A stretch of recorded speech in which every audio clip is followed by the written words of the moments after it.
is noise? Noise is a sound. It is a vibration in the air that we hear.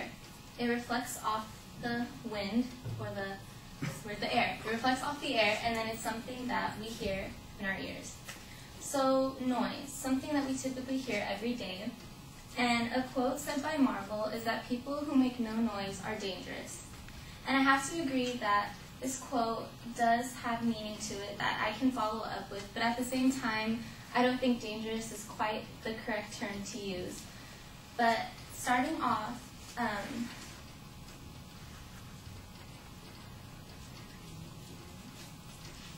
so when people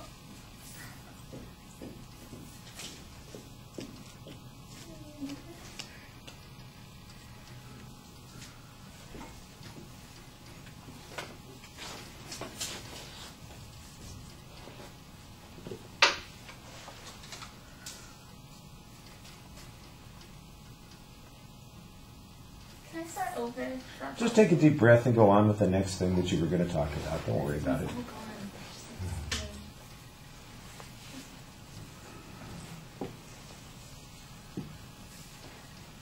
Well, go ahead and start over if you think that's going to help you. I'm really trying. I can't remember anything. Okay, so whenever you get to know someone and you see that they're like a really quiet person, they always say, oh, it's the shy ones that are, the craziest. It's the shy ones that are the most dangerous.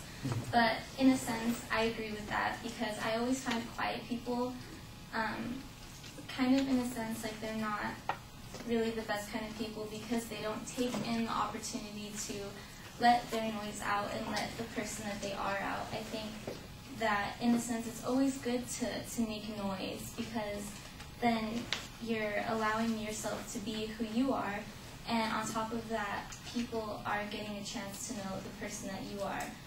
I think that since you do get one life, it's good that you always make noise, not necessarily like clamp, clamp, clamp, but just talk a lot and get to know people and don't ever be shy to let yourself out there. Growing up from past experiences when I was like 4, my mom always told me, Najlia, when you were born, you swallowed a radio. And I never understood what she meant by that. And she'd always say it in her little accent, like, Najlia, you swallowed the radio when you were 4 years old. And I never understood what she quite meant by that. Like, I'd look at the radio always, and I'd think to myself, there was no way I swallowed that radio. It just, I'm so tiny, it didn't fit in me. But growing up, I finally realized what she meant by you swallowed a radio, which means that I just never, ever stop talking. And I'm never afraid to stop talking. I love to talk. I love to talk about who I am and where I come from and tell funny stories. And I'm never afraid to make noise and say what's on my mind. And so that way, I'm not a dangerous person. And I think that other people should always, say what they want and everything like that. And a quote by Dr. Seuss is, say what you feel because those who mind don't matter and those who matter don't mind. Thank you.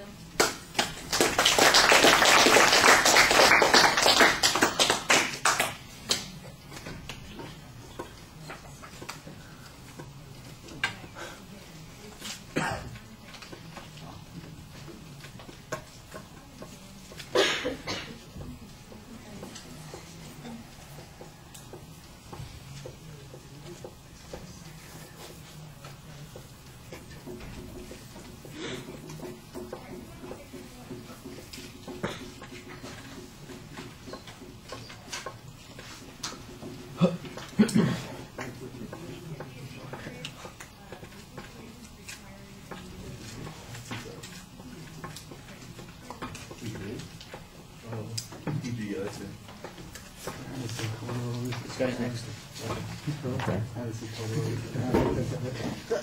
I've been here the whole time. Okay. Obviously, you got a little bit lost there, and you got stuck. And I thought that you recovered finally pretty well because you did have a couple of stories to tell, and you had a point. This is one of those things that I think is a good illustration of why when you're doing your preparation and you're thinking ahead of time, if you could just get 2 or 3 things down in your head, This is what I want. I want to talk about the story where my mother, made a joke about my swallowing the radio, when I was a kid. I want to talk about how important it is to say what you really feel to other people, and I want to talk about why it doesn't matter if people don't always agree with you, that you still stand up for yourself. If you can get those three ideas in your head, even if you get stuck, you've got the next idea to go to. If you just have the one idea that you start with and you exhaust that idea and you haven't thought about what else to talk about, you're going to run into that blank wall. You're going to hit that blank space. If you get stuck, though, and you had a plan, you can always go to the next thing. You can always come back. You say, you know what, on that first point, there was something else I wanted to add, and you can do that, but it's hard to go on my next point when you don't have a next point, and then you're struggling to come up with what the next thing is going to be. So I think that that's something that would have helped you a little bit. Some of the things that you do when you're speaking, I think, are nice. Your voice projects pretty well. You do a nice impression of your own mother. I think that was fun. And everybody enjoys that. And you've got some good indicators while you're speaking. When you are talking, and not during the section when you were a little bit out of it, your facial expressions seem friendly and sincere, and you're engaged with the audience there. When you get stuck, of course, then you got a little bit of the anxiety look and that kind of thing. Your eye contact is, you look up, but you're not really looking at people. You're not engaging. You're just kind of looking out in the direction of the audience. And remember, you're talking to people. You say you like to talk to people. Well, just talk to a couple of people at a time. Distribute it around a little bit. I think you'll find that you can relax a bit that way. Your posture, that's one of the things that gives away all of your anxiety. You cross your ankles awkwardly while you're speaking. You sort of lean into one side or the other. And I think if you have a little more control, that'll also give you a little bit more confidence. It kind of works two directions. If you've got control over your posture, it suggests confidence, but if you have confidence, you also have a little bit more control over your body. So it sort of works both ways, and I think that that's something that would benefit you a little. All right, thank you.